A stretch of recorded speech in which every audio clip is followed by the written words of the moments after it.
Creating barcodes Takes forever! There must be an easier way. Use Arrow Barcode Generator. It's a great app. Just click Generate and Print. Wow, that was so easy. With this app, you can generate barcodes. SKUs and labels, let's start with the SKU Generator section. Here you can create SKU for your Shopify products in bulk. Before generating SKU, you can adjust the settings according to your requirements. You can set the My Prefix, Bird Postfix, Start Number, and other SKU generation settings based on your store's needs. You can select individual products, or you can select all products at once. Now click on the Mod Generate When button. As you can see, the app generates SKU for all selected products. This saves time, reduces manual errors, and makes barcode management much easier. In the same way, you can also generate barcodes for your products. Now let's move to the Import Barcodes section.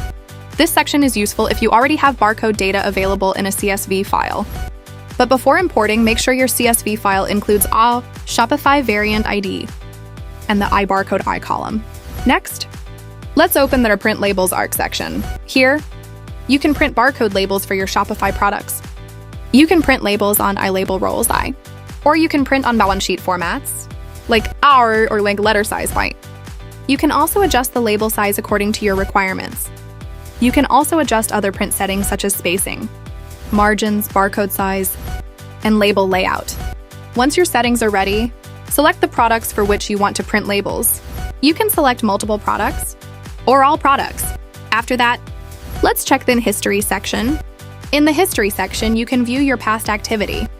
Any action you performed, such as SKU generation, a barcode generation, barcode import, or label printing, will be shown here. This helps you track what you have already done inside the app. So, that's it for today's tutorial. If you found this video helpful, please like the video, subscribe to the channel, and let me know in the comments which Shopify app tutorial you want to see next. Thanks for watching.